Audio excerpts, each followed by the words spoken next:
To make a new collection in CreateONE, head to Design Collections.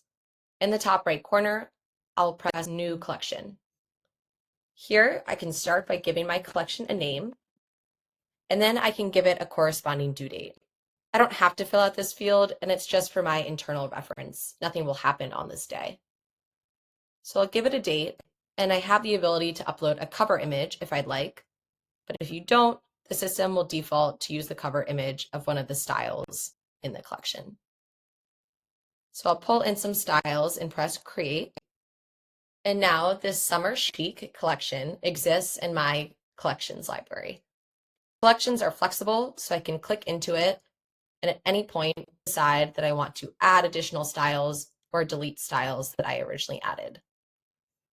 From here, I can order this entire collection or launch this collection directly to my e-commerce store. That's it. That's how you create a collection on CreateONE.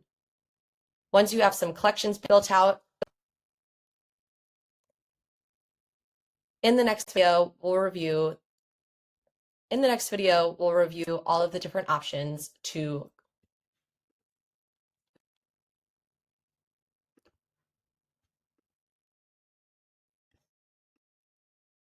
In the next video, we'll review the many different options to sell and deliver your products using CreateONE.